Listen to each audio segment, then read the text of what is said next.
안녕하세요. 이장훈 노무사입니다. 반갑습니다. 자, 오늘은 여러분들 노동법 고난이도 판례 법리 10선 특강을 하게 됐습니다. 자, 그래서 여러분들 강의 계획서 내용을 보시면요. 이제 주제를 제가 이무적으로 10개를 뽑았는데, 처음에는 주제 선정을 할 때 미기출 판례 논점으로 뽑을 것인가, 아니면은 정말 이해 안 되는 부분만으로 뽑을 것인가, 이렇게 고민을 하다가 장단점이 좀 있더라고요. 그래서 애매해서 일단은 좀 어려운 것들 중에서, 그리고 미기출된 것, 이걸 좀 섞어가지고 제가 10개 주제로 말씀을 드렸고요. 그리고 이제 제 수업을 들으실 때는 제가 좀 강조해서 좀 어려운 내용들을 좀 교수님 의견을 좀 비판하면서 했던 내용들이 있는데, 이제 그런 부분들은 우리가 출제 가능성이 많은 부분은 아니거든. 이해를 하기 위한 거이기 때문에 그 부분은 제가 특강에서는 좀 뺐습니다.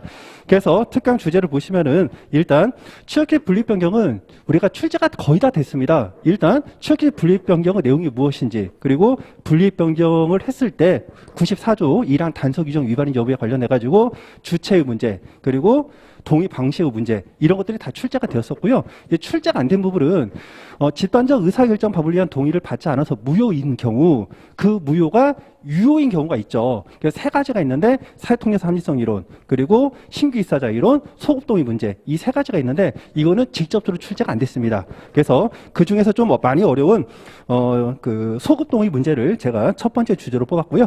자, 두 번째는 평균의 산정 방법인데, 일단 제 수업을 들으신 분들은 평균의 산정 방법을 4단계로 간댔죠. 그래서 1단계의 경우에는 우리가 근로기준법 제2조 제1항 제6호, 그리고 시행령 제2조 제1항으로 하고, 2단계의 경우에는 우리가 근로기준법 제2조 제2항으로 가서 통사인구로 하고요. 그리고 3단계가 시행령 제4조로 간다고 했었습니다. 그리고 4단계가 다시 우리가 근로기준법 제2조 제2항으로 가서 통사인구로 간다고 했었죠. 근데 그 중에 2단계는 여러분들이 교수님들 사례지도 있고요. 많은 강사님들이 연구를 하고 계신데, 실제로 그 2단계는 정법이 아닙니다.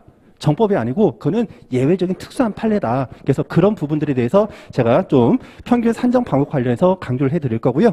자, 세 번째는 우리가 인사명령권은 우리가 전적 나왔고요. 그리고 휴직도 나왔고, 그리고 대기발령도 출제가 됐는데 전직은 안 나왔습니다. 가장 기본적인 거. 그리고 전직은 너무 쉽고요. 전직 외에 추가적 인사명령이 있어요. 휴업명령입니다. 그 휴업 명령이 휴직과 어떻게 관련이 되는지, 또 대기발령과 어떻게 관련되는지, 이것들은 굉장히 어려운 법리고요. 미기출 논점이기 때문에 세 번째 주제를 이걸 뽑았고, 자, 네 번째는 여러분들 실무에서도 굉장히 이슈가 되고 있는 내용이죠. 포괄임금제입니다. 그런데 포괄임금제를 여러분들이 판례 법리는 다 아세요. 아시는데 흐름을 못 찾아. 그리고 판례가 사실상 변경되었다고 했는데 이게 뭐가 변경된 건지 확인을 안 됩니다. 그래서 포괄임금제 관련된 전반적인 판례 법리를 설명해 드릴 거고요. 그리고 다섯 번째는 여러분들 직장 폐쇄 기간이 이제 있을 때 평균 산정 기간이 이걸 포함을 시킬 것인가, 또 연차가 부여와 관련돼서 출근율 산정이 있을 때 직장 폐쇄 기간을 어떻게 처리할 것인가, 판례 문장 아무리 봐도 이해 안 됩니다. 그래서 이 부분을 제가 구조화시켜서 설명해 드릴 거고요. 자, 그리고 이제 여섯 번째로서 노조포상 근로자성인데, 이거는 모든 강사인들이 특이급으로 강조하실 논점입니다. 그래서 노조포상 근로자성과 관련해서 특고 종사자, 그리고 외국인의 근로자성, 이 부분을 좀 제가 구체적으로 설명을 해드릴 거고요. 자, 그리고 7번 보시면은 노동자 설립 요건과 설립 심사 제도인데, 여러분들이 이제 제 수업을 안 들으신 분들은 단편적으로 주제만 암기를 했을 겁니다. 주제만. 근데 이 부분은 단순 암기가 아니라 설립 신고 제도의 요건을 여러분들이 완벽하게 이해를 하셨을 때, 그때 설립 심사가 왜 형식 심사로 되고 왜 예외적으로 실적 심사가 되는지, 이게 악유가 딱 맞춰집니다. 그래서 그 부분에 대해서 다시 한번 복습을 해드릴 거고요. 자, 그리고 여덟 번째 보시면은 노조 전임자의 법적 지위와 재반 법률 관계인데, 노조 전임자 관련된 부분은요, 교수님들 책에도 정리가 안 돼 있습니다. 노조 전임자는. 그래서 노조 전임자는 우리가 90년대 쟁의법, 노동쟁의법과 그리고 노동조합법이 합쳐지면서 노조 전임자 제도가 나왔는데, 이 전임자에게 급여 지원하는 거는 원칙적으로 부당 노동에 금지가 됩니다. 근데 그 규정이 계속 유예가 되는 거예요. 그래서 90년대는 계속 유예가 되다가 2010년 1월 1일 날 법이 다시 개정되죠. 그래서 노조 전임자에게 돈 주지 마. 그러면서 나온 개념이 근로시간 면제 제도입니다. 그래서 지금 현재는 근로시간 면제자인 노조 저임자에 대해서만 우리가 임금을 지급을 하고요. 그 외에는 돈을 안 준다는 거죠. 근데 2010년 1월 1일 그 기점에 법이 바뀌니까 그 이전에 노조 저임자에게 급여를 지급하던 사업장들은 돈을 안 주려고 하면 노조가 돈 달라고 하겠죠. 이해가 되시죠? 계속 거기서 갑박을박 다툼이 있다는 겁니다. 그러면 대법원이 보통 판례를 낼 때요. 보통 3년 걸리고요. 많게는 5년이 넘게 걸리는 것도 있어요.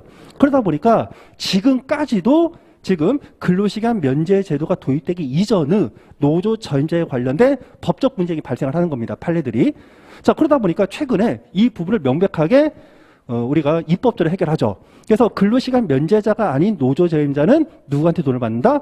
노동조합으로 돈을 받는다. 그래서 이걸 뭐라고 한다? 무급 전임자랍니다. 그래서 실무적으로는 근로시간 면제자인 노조 저임자를 유급 전임자, 그리고 노조로부터 돈을 받는 그 노조 저임자를 무급 노조 전임자를 하는데, 그 양자의 법적주의에 관련돼서 종전의 판례 입장, 그리고 현행 제도를 도입했을 때 그 법적주의가 어떻게 될 것인지 그거를 제가 간단하게 설명해 드릴 거고요. 자, 9번째는 단결관계와 유연착 규정인데, 이 부분은 특이급 논점입니다. 모든 강사님들이 특이급으로 강조를 할 거고요. 자, 다만 이 유연착과 관련해가지고 신규 입사제에 대한 유연착 규정 효력, 여기에 관련된 판례 외에 종전의 유연착 규정이 왜 문제가 되었는지, 그리고 현행법상 유연착 규정은 어떻게 해서 유연적 요소가 해결이 되었는지, 그 연역적인 부분을 제가 좀 강조해서 설명을 해드릴 거고요. 자, 10번 보시면은 지배계부 유형으로서 근로시간 면제한도를 초과하는 급여 지급과 운영비 원조와 관련돼서 설명을 해드릴 텐데요. 종전에는 대법원이 운영비 원조 하위 개념으로 급여 지원 제도가 있습니다. 그러니까 우리가 문헌적으로 생각할 때 지배 개입이 가장 상위 개념이고요. 그 밑에 뭐가 있다? 운영비 원조, 즉 인건비를 지급하는 거죠. 그리고 이 운영비 원조 안에 뭐가 있다? 급여 지원 제도가 있었습니다. 그래서 종전 대법원은 급여 지원 제도와 운영비 원조 제도를 동일한 거로 봤어요. 같은 그 대등한 위치로 봤다는 거죠. 그래서 여러분들 연기 수업 들으신 분들은 다 아실 겁니다. 그래서 과거에는 실질설이었다가 형식설로 변경되었죠. 근데 헌법재판소가 야, 노조법 2조 4호 남목 내용을 보면 경비 후 주된 부분을 사용자로부터 원조 받는 경우에는 노동자로 보지 아니한다고 돼 있으니까 해당 규정을 강조하면 경비 후 주된 부분이 아니면 사용자로부터 돈을 받을 수도 있겠네? 근데 왜 81조에서는 왜 전면 운영비 원조에 대해서 부당 노동을 하지? 그래서 헌법 불합치 결정을 내려버립니다. 그래서 지금은 양자가 다른 것을 보고 있고요. 그래서 지금 현재 대법원은 종전의 근로시간 면제 제도와 동일하게 운영비 원조와 관련해서 판례는 어디에서 머무르고 있다? 실질설에 머무르고 있습니다. 그렇지만 입법적으로 이게 형식설로 다 회귀가 되었다는 거죠. 그런 흐름에 대해서 제가 자세하게 설명을 해드리겠습니다. 그래서 오늘 수업은 우리가 3타임 안에 이 주제 10개를 다 해야 되기 때문에 지금 노동법을 처음 공부하신다. 그러시면 좀 따라하기 힘들고요.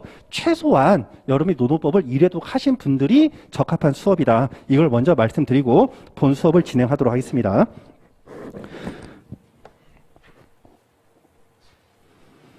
자, 첫 번째 주제입니다. 무효인 취업기 측의 소급 동의 문제인데요.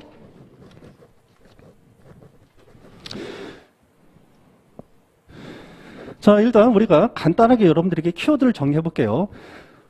취업규칙을 변경하려면 94조 제2랑 단서 규정의 적용을 받죠. 그래서 근로자 측의 집단적 의사결정 방법에 대한 동의를 받아야 됩니다.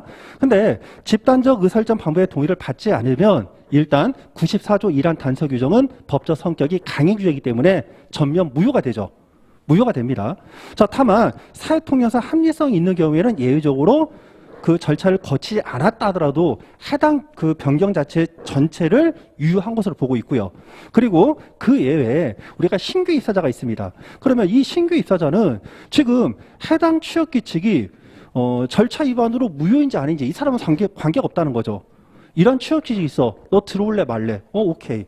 그래서 우리가 비록 절차 위반으로 무효인 취업규칙을 하더라도 그 취업규칙을 수용하고 우리가 그 입사한 신규 입사자에 대해서는 효력이 미친다는 거죠. 그걸 우리가 상대적 효력설이 합니다. 그럼 이제 마지막으로 우리가 차후에 단체 협약으로 취업 규칙을 소급동의 했을 때 그 효력이 어떻게 될 것인가, 그게 문제가 되는 거죠. 그러면 여러분들 지금부터 이제 포인트인데요. 일단 첫 번째, 우리가 소급 동의 문제가 있죠. 그러면 법학 일반론적으로 헌법에서 여러분들 형벌 불소급 원칙이라는 걸 기억하십시오. 형벌 불소급 원칙. 예를 들어서 여러분들 특별법을 만들어서 여러분들의 재산을 압류할 수 있어요? 못해요. 여러분들이 지금 현재 무죄인데 죄가 아닌데 갑자기 이상한 형법을 만들어가지고 여러분들이 과거 했던 행위를 처벌할 수 있어요? 없어요.